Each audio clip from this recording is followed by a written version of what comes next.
Bienvenidos a Reacción en Podcast. Hoy nos vamos a sumergir en un tema que seguro que os tiene en vilo, la sucesión del Papa Francisco.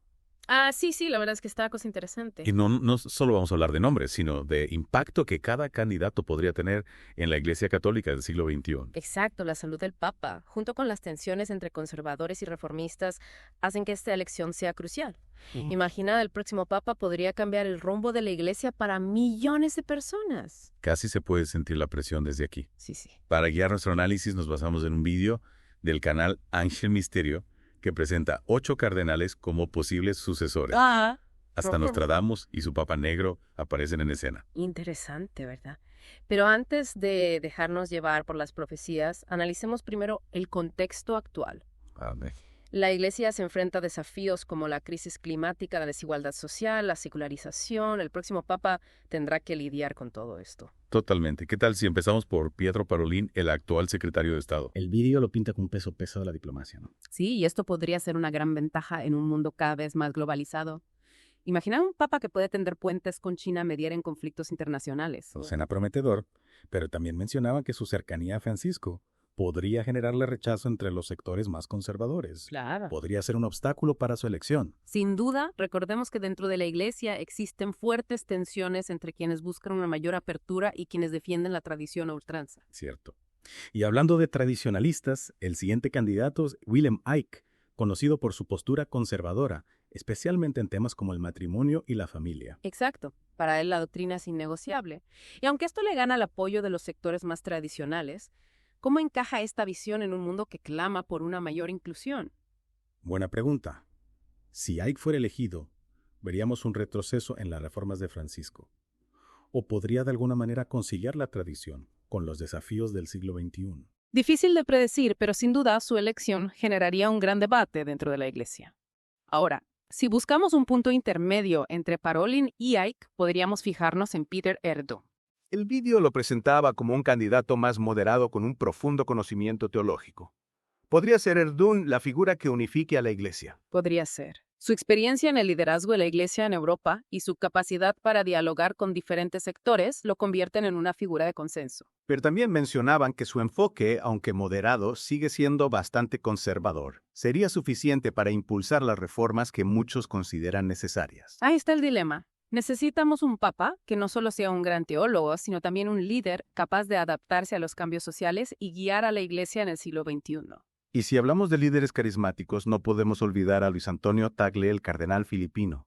El vídeo destacaba su cercanía a los pobres y su enfoque en la justicia social. Tagle representa la cara más social de la Iglesia. Su preocupación por los más necesitados y su defensa de la justicia social lo acercan a la visión de Francisco. Pero como con Parolin, ¿podría su alineación con Francisco jugar en su contra? ¿Tendría el apoyo suficiente para ser elegido? Esa es la gran incógnita. La elección del Papa no es un proceso simple. Hay muchos factores en juego. Las corrientes internas, las presiones políticas, las necesidades de la Iglesia global. Totalmente. ¿Y ahora qué tal si analizamos a Matteo Zuppi? El vídeo lo describía como un pacificador, alguien que busca la unidad dentro de la Iglesia. Sí, y eso es algo que la Iglesia necesita urgentemente. Zuppi es conocido por su capacidad para tender puentes entre diferentes sectores y promover el diálogo. Pero también mencionaban su falta de experiencia en la curia romana, que vendría a ser como el gobierno de la Iglesia. ¿Podría esto ser un obstáculo para su pontificado? Sin duda, la curia romana es un mundo complejo lleno de entresijos y juegos de poder. Un papa sin experiencia en ese terreno podría tener dificultades para gobernar con eficacia. Qué interesante. Entonces, la experiencia administrativa también es un factor clave a considerar. Por supuesto, el próximo Papa no solo necesitará visión y carisma, sino también la capacidad para gestionar una institución tan grande y compleja como la Iglesia Católica. Y hablando de complejidad, llegamos al bando más conservador.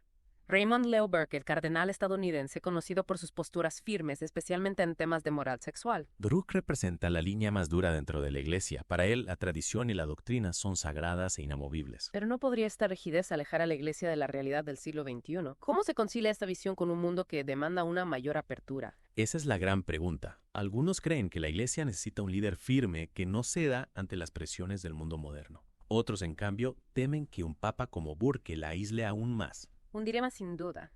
Y para cerrar el grupo de candidatos tenemos a Gerhard Ludwig Müller, el cardenal alemán conocido por su defensa férrea de la doctrina. Müller es otro peso pesado del tradicionalismo.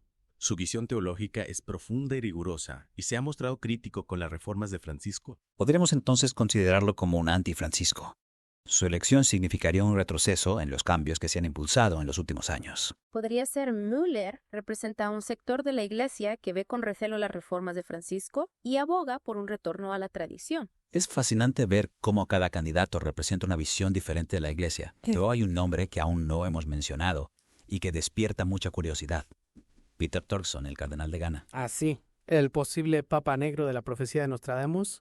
Su elección sería histórica, la primera vez que un africano liderara la Iglesia Católica. Imaginar el impacto que tendría. Pero el video también mencionaba ciertas ansiedades en torno a un posible papa africano. ¿De qué se trata? Bueno, algunos sectores dentro de la Iglesia temen que un cambio tan radical pueda desestabilizarla o alejarla de sus raíces tradicionales. Es comprensible que haya inquietudes ante lo desconocido, pero también es importante recordar que la Iglesia siempre ha evolucionado a lo largo de la historia, ¿no? Claro, ha pasado por muchos cambios y se ha adaptado a diferentes épocas y contextos.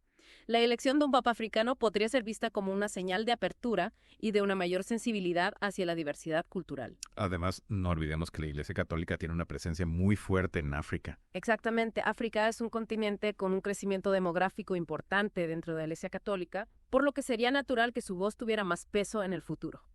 Sería interesante ver cómo un papa africano abordaría temas como la pobreza, la justicia social o el cambio climático que son cruciales para el continente. Sin duda, su perspectiva podría aportar nuevas ideas y soluciones a estos desafíos globales. Uf, cuánta información para procesar. Necesito un momento para asimilarlo todo.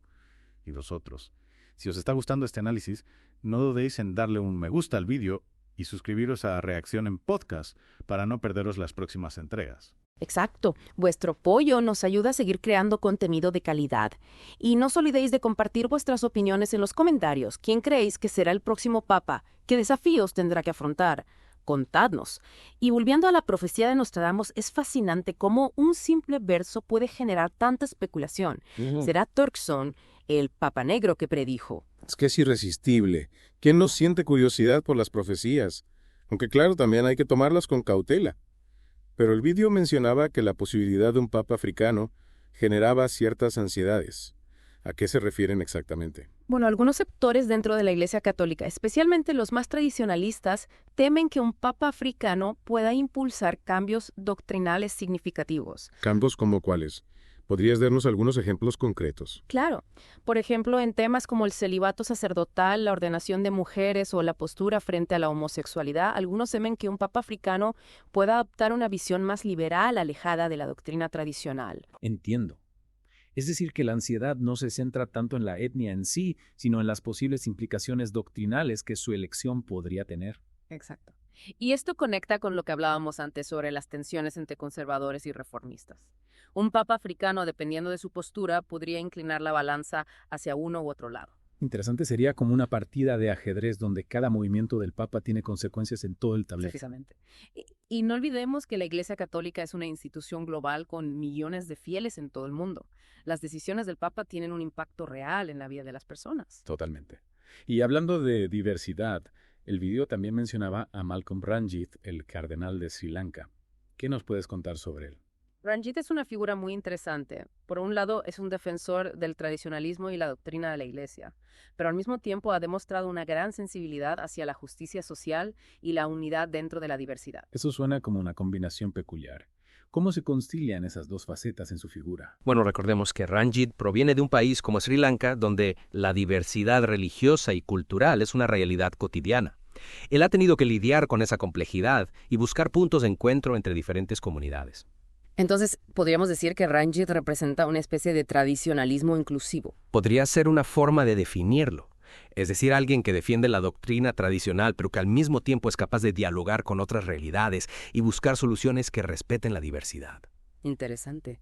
Su perfil me recuerda un poco al de Erdur, aunque quizás con un mayor énfasis en la justicia social. Sí podría haber ciertos paralelismos. Ambos son figuras respetadas dentro de la Iglesia con un profundo conocimiento teológico y una visión que busca el equilibrio entre la tradición y la apertura. Pero al final la elección del Papa no depende solo de sus perfiles individuales, ¿verdad? Hay muchos otros factores en juego. por supuesto.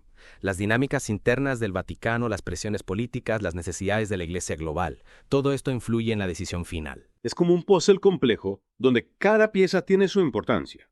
Y nosotros, como analistas, intentamos descifrar el enigma. Exacto. Y para eso necesitamos vuestra ayuda. ¿Qué opináis vosotros de los candidatos que hemos analizado? ¿Quién creéis que sería el mejor papa para la Iglesia Católica del siglo XXI? Dejadnos vuestros comentarios y no olvidéis suscribiros a Reacción en Podcast para no perderos las próximas entregas de este Deep Dive. Vuestro apoyo es fundamental para que podamos seguir creando contenido de calidad.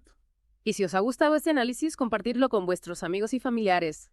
Cuanta más gente participe en el debate, mejor. Madre mía, la verdad es que vaya repaso hemos hecho, ¿eh? Un Deep Dive en toda regla. Totalmente hemos explorado la complejidad de la sucesión papal, las tensiones entre tradición y reforma, y la fascinación por las profecías. Y lo más importante, hemos visto cómo la elección del próximo papa tendrá un impacto real en la vida de millones de personas en todo el mundo. Es una responsabilidad enorme, sin duda. El próximo papa deberá guiar a la Iglesia en un mundo cada vez más complejo y desafiante. Tendrá que abordar temas como la crisis climática, la desigualdad social, las migraciones, la polarización política. Y al mismo tiempo mantener la unidad dentro de la propia Iglesia, que como hemos visto alberga una gran diversidad de opiniones. Sin duda no será una tarea fácil, pero también es una oportunidad para renovar la Iglesia y hacerla más relevante en el siglo XXI.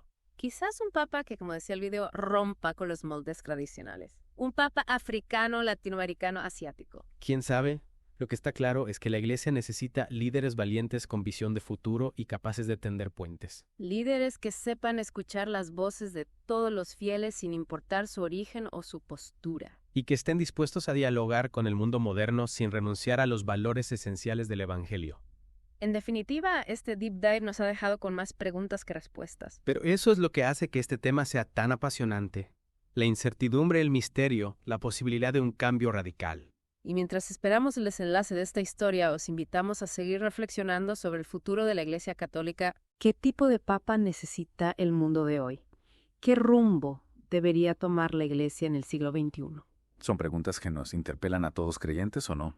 Y esperamos vuestras respuestas en los comentarios. No olvidéis suscribiros a Reacción en Podcast para más Deep Dives como este. Y compartir este video con vuestros amigos si os ha parecido interesante. Gracias por acompañarnos en esta fascinante aventura. Hasta la próxima.